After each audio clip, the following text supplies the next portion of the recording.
Okay, this is video number 2, Jersey History, a series that I'm starting out here. And I'm with Roger Mabry once again from Butterfield Farms in Arkansas. And I was just talking to you, Roger. You've had a 60-some-odd year career in breeding jerseys. It's hard to condense that into a few minutes on a video, isn't it? It is. But let's talk about some of the key cows that you started out with that became foundations for your herd, and what are some of the first important cows? Yeah.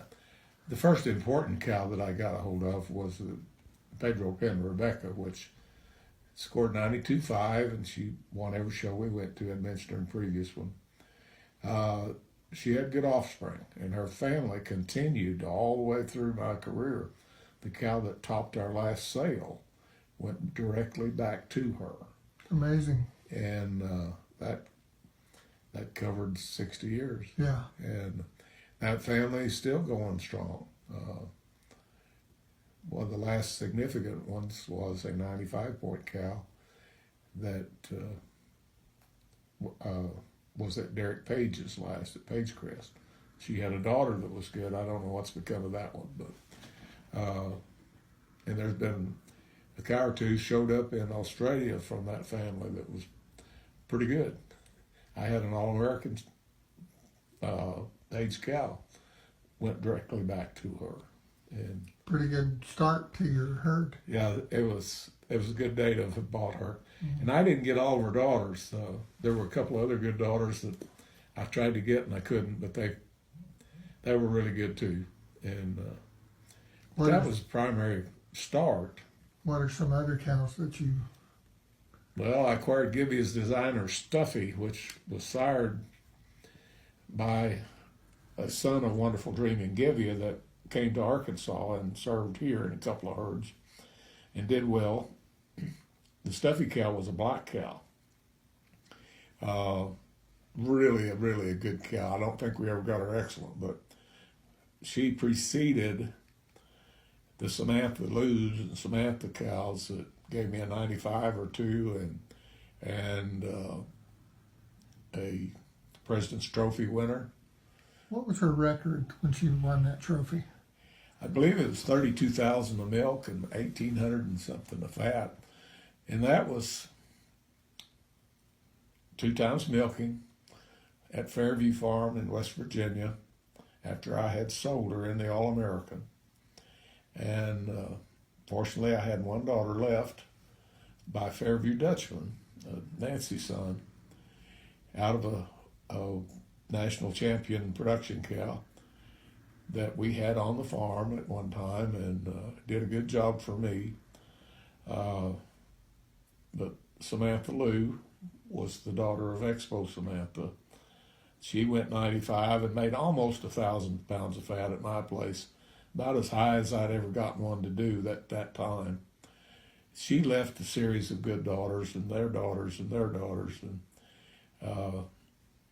I don't think we ever run out of them, even though I went through a dispersal where 400 or 500 cows, about 450 were sold, and just started over essentially.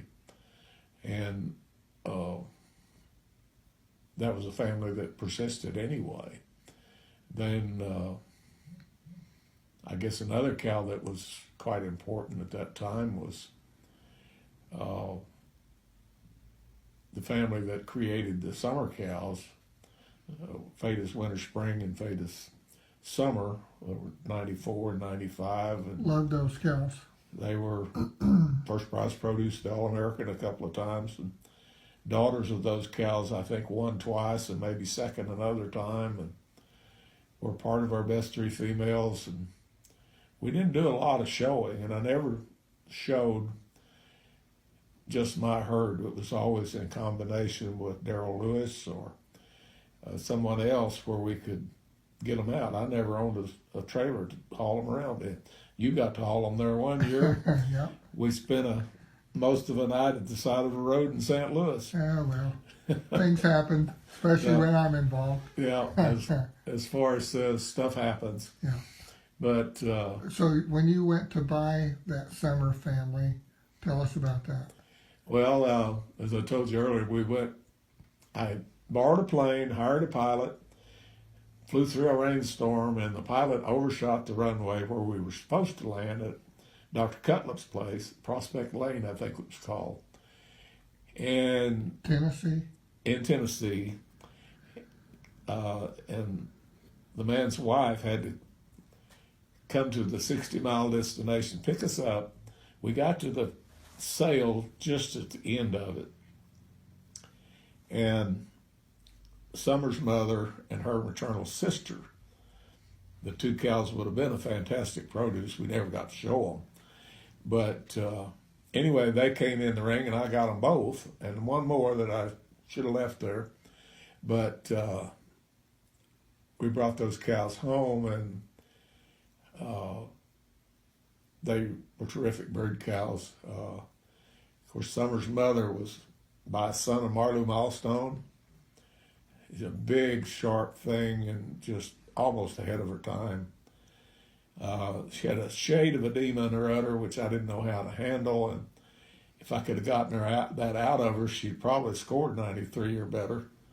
But anyhow, she had the two daughters by Marley Fadis Fanfare, which I had bought a share in. Oh, really? And had used him quite a bit, and had great success with him. But anyway, that gave us the produce. That family, I had a pair of 95-point cows, mother and daughter. There's only one or two in the breed at that time. And then the 94-point daughter had a 93-point daughter that won her class at the All-American and was part of a produce and part of a best three in the gets that we used, and became quite a brood cow, and we made it to image.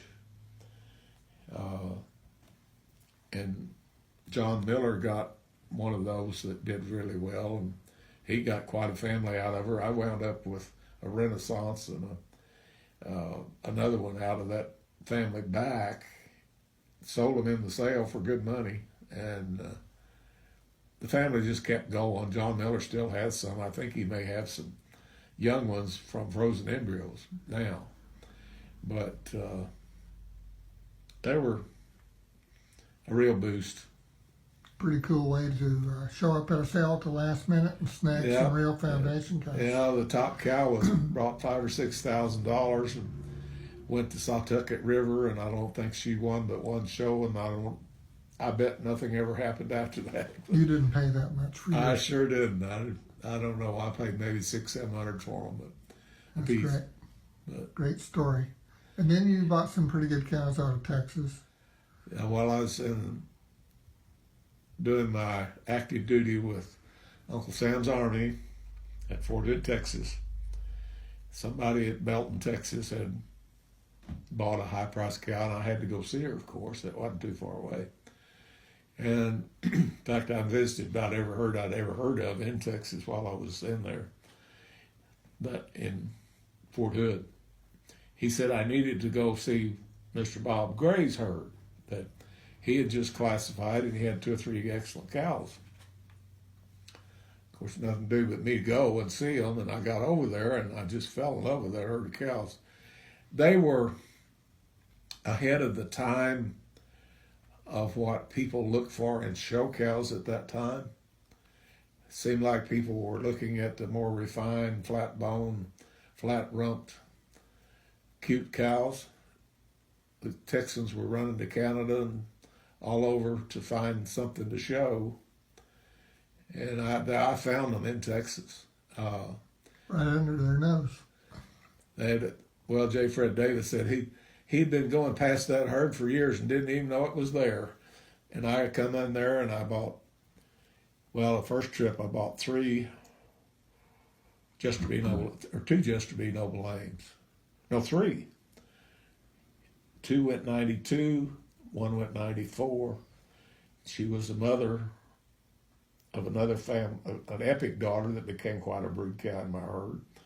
And then her maternal sister and dam stayed at Mr. Gray's, I asked him to breed the old cow to Beauty's Master Advancer, and if he got a bull, I wanted it. Can I stop you there? It seems to me like he was going to breed her to another bull, and you talked him out of it. Yeah, I did. I had been to Curtis Breeding Service in Illinois, saw Marlou Milady's Peerless, which he was kind of the talk of the town at the time. And I had been to Cedar Crest, and I saw a whole herd of really good cows, and the Beauty's Master Advancers really stood out. And in retrospect, the Cedar Crest herd at the time was perfect for Beauty's Master Advancer. They were big, stout, powerful cows, similar to Blonde Wonder Sultan, which was the sire of the dam of Burgess Keeper. And that made me want that mating done.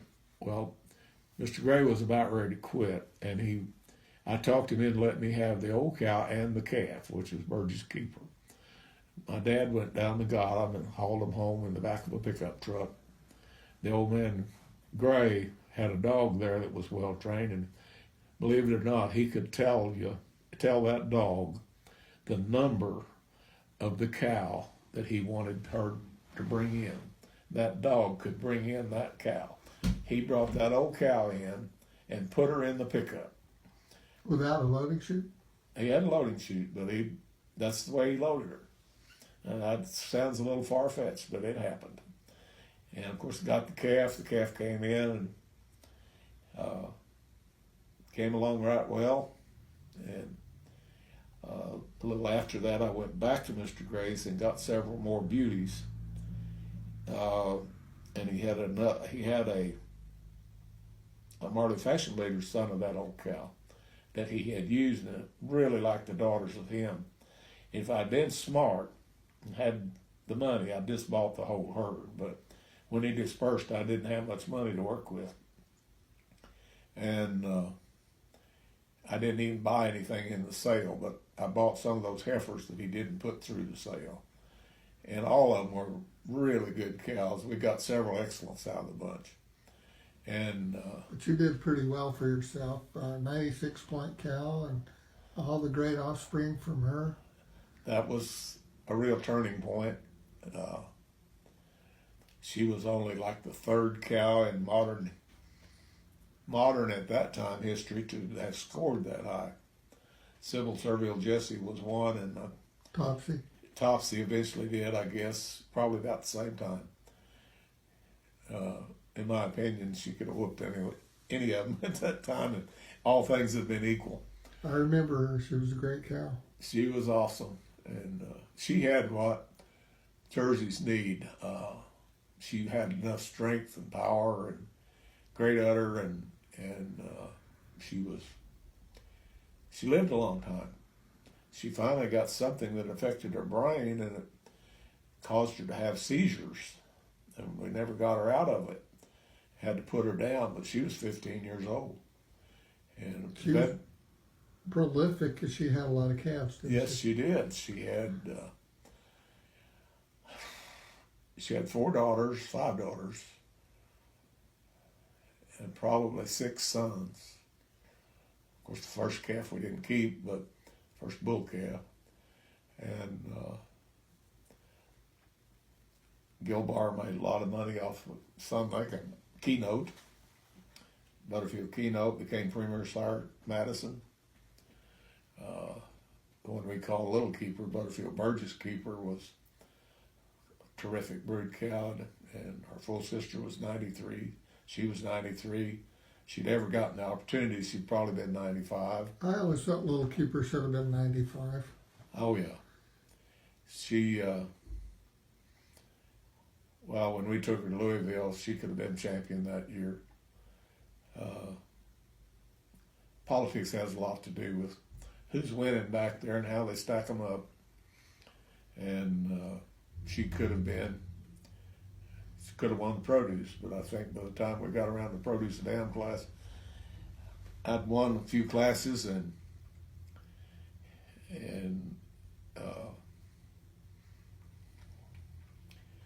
the guy that beat us in the produce hadn't won anything that day, and he was a good friend of the judge, so that had that taken care of. But the old cow had 2 Empire sons. She had an Expo was a generator. Had the 2 Empire daughters, and then we mated her twice for other people. We didn't do so well then, but both of those cows turned into brood cows, but they weren't the kind you'd look out and pick them out. The others were. And Butterfield Adventure was a sleeping milestone. His sister, full sister, went excellent as a 2-year-old, but classifier didn't want me to have that many excellence. I guess he lowered her one time, and we never got to get her raised. But she had a daughter that was junior champion Kansas twice, owned with Darrell Lewis, and she had the full brother was Butterfield Adventure, and Those were nice cattle. I saw those. we had some really good daughters of that bull. He was used in more or less an inbreeding situation because we'd had a lot of the Burgess Keeper family, and we'd had a lot of Sleeping Jester through Seville, and a couple of other bulls. So no telling what that bull would have done had he have been widespread. There was another bull or 2 out of her. Yeah, Crescendo, Keynote, Expo, Adventure. I guess that's the 4 that were used. Okay. There was The Expos were good cattle. He was never in AI, although you did have him collected. no, we collected him. Actually, we syndicated that bull and didn't have a lot of success with it, but Oliver Kinsey had a share of him and kept the bull at his place for a while. And he had some really good results with him. In fact, we bought a cow back from Oliver as a calf that was an Expo, and she was out of the Beauty's Master Advancer. So she was double bred to Beauty. Mm-hmm. And she grew up to be a really fancy cow, was in the top 10 at the All-American as an aged cow. She had 4 image daughters that went excellent. I think there was a 5th one that we sold as a calf, was junior champion at Dallas, the open show, and junior both. And just really a fancy kind of a cow. And big stout cow, which you wouldn't expect that inbreeding them. But even when we bred her back to the image bull, another grandson of Beauty, it continued to work. So I'm just sitting here thinking about if IVF and all this would have been possible back in those days. You know, you could have even made more great cattle out of old Burgess Keeper and her daughters. yeah, we probably could have. We tried flushing her once after she was old, and the veterinary that was doing it wasn't that experienced. And it didn't happen, but wasn't long after that. Our last calf was Butterfield Image. I guess I hadn't even mentioned him in that bunch of bulls. But he's a Master Milestone C, and He might have been the best one of all. What would you say? well, he certainly deserved to be called the best. By then, the herd had become better, and he got used a lot. And I think we registered $250 out of him or something like that. Not bad. And at one point, I had a count of over 100 excellent daughters that I had bred. Incredible. And they were great brood cows. Still are. Some people still have some. They lasted. I sold a lot of them in the 87 dispersal. One of those went out and went to Dallas and won the 3-year-old class. And a daughter of Little Keeper won second in the class, I guess. We had sold the one that was first as well. J. Fred Davis said we would have been premier breeder if we'd had one entered. ourselves. You weren't even showing. I wasn't even there. I didn't even get to go see it. But So, do you have any idea how many excellent cows you bred? Did you ever keep track of that? I don't know really. I thought maybe 600 or 800. Chester Elliff was always up on what I was doing. Victory Jersey Farm, Right. Texas. He's probably the one of the most esteemed production breeders and dairymen and pedigree men I ever knew of. Sure didn't like the way he went about things, but he got it done.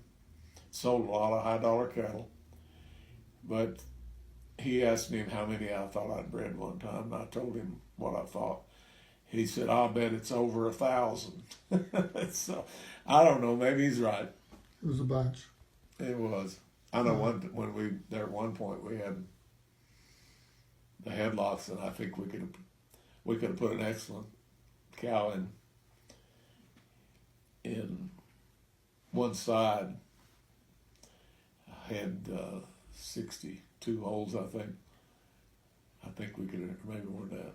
Could have filled it up with excellent cows. Yeah, and at one time we had got to where we could finally got to where we could make a little bit more milk, and we had enough to on that side that it all made 20,000. Pretty cool. You held a lot of sales over the years, production sales, Right. and you were able to do that because you had surplus females. Well, I figured out in my situation, the only gravy there's going to be in the business was selling animals for a premium. And that's not always easy to do, but if you're getting the maximum milk production out of them, and you're feeding them all that much, they're not going to last long enough to have a surplus. Even the greatest cows rarely produce more than one daughter equal to themselves. And you just have to make them last. Our place was not suitable for a lot of crop farming. It was a grassland operation. We had heifers running up on the hills and bulls in the pasture with the heifers, and we had to be efficient. There wasn't any money to fall back on. And the only way I could survive was get by on the milk check and get behind a little and then have a big sale and raise $500,000 and I'd go again. Not a bad plan, really. Well, it's not my favorite way of doing things. I would rather done like Brentwood Farms, just kept getting bigger. But I didn't have the feed supply, and I didn't have the same kind of labor supply that they have on the West Coast. Mm-hmm. And the climate, in our situation, we had no housing for those cows. They were outside year-round, from 120 degrees in the summer and almost no water in the creek to... Yeah, Mr. Big Dammy's herd wasn't drinking out of Little Sugar Creek in Arkansas. No, they weren't. And we had one winter there, I think it was 20 below down there in that creek bottom. The water froze in the creek. There happened to be a guy out there who had been hauling gravel out of the creek bed with a bottom opening dozer loader, track loader. He came out there and fired that thing up and broke the ice in that creek, or we was going to not be able to water them. Because we didn't have a well, we was watering out of a pretty good spring, but you had to be careful with it. But in that same winter, it was so bad that I had cows get down on the ice on the creek. And one day I went down there and there was two of them down with their legs out behind them. And we took an old barn door that was probably 14 by 8 and put one of those cows on there at a time and drug them up to the hay barn, rolled them over off onto that, and then one of them got up and lived and the other one didn't. Did it? Not the most ideal conditions, but man, that was a beautiful farm, you know. What a great looking place that was, especially just that whole valley down through there, 1 mile long, full of jerseys, just a beautiful sight. And you had a pretty good wife along the way. I did. Lynn. I had some good women in my life. Great woman. She was very nice to me when I was young. I don't think Lynn had any enemies. Everyone loved her. Yeah. And you lost her to cancer, unfortunately. Yeah, we sure did. And I guess she was 41 when she passed. Way too young. We had not had children, and we finally were able to adopt our son Tyler when we had been married 10 years, and that was somebody upstairs taking care of us, which must have happened a lot in my life. But we were able to get him at a moment's notice, and He's been a pretty good addition to the family. he's been terrific, and he's now a PhD in Texas, living and working in theater and music a lot, and seems to be happily pursuing that. He's thanked me a time or two for giving him that opportunity, and so many children that he works with don't get that kind of opportunity. Their family or parents are intent on them pursuing something more lucrative and more secure. Mm-hmm. Or you could have insisted that he join you on the Jersey farm.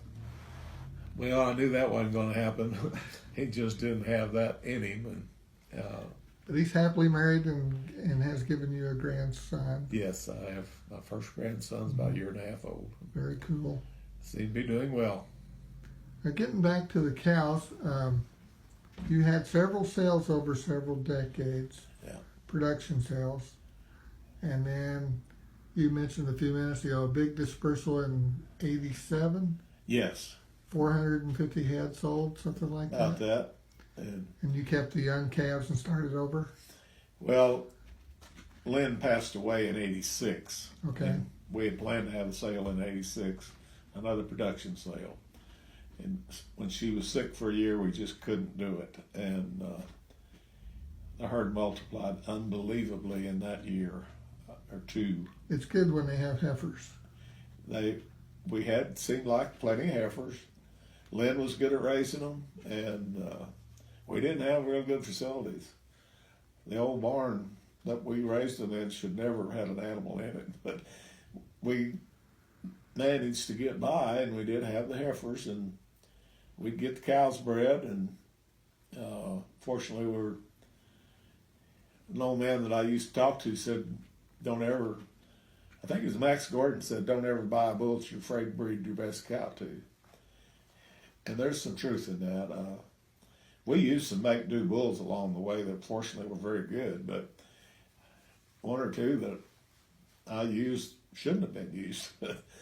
One time we used a bull just because that's all I could do. I didn't have another one, and I couldn't get away and find one. And he was related to everything on the farm. His sire was an outcross, but he did a hell of a job and got a few good ones. And Gilbar bought one that became the highest producing cow they had ever, and she was the dam of another bull that went to Martin's in Pennsylvania, and he is the sire of Tequila, I believe. So That's great. How things work out. Yeah, it is. I went to Martin's herd last year, by the way. Really enjoyed visiting there. Yeah. Nice herd. I've never got to go there. I'd love to. He's used 3 or 4 Butterfield bred bulls. The last one that I sold him was Butterfield Grand, which was out of a great image daughter and sired by Amadeo. So Grant has made some really great cows. I think he has. I wish I could go find out more about it, but I haven't been able to. Well, I think we're going to wrap up video number 2 here. Okay. And so once again, I'm with Roger Mabry of Butterfield Farms in Arkansas. And Roger, thank you very much. And you folks keep watching. We'll have video number 3 soon. Thank you.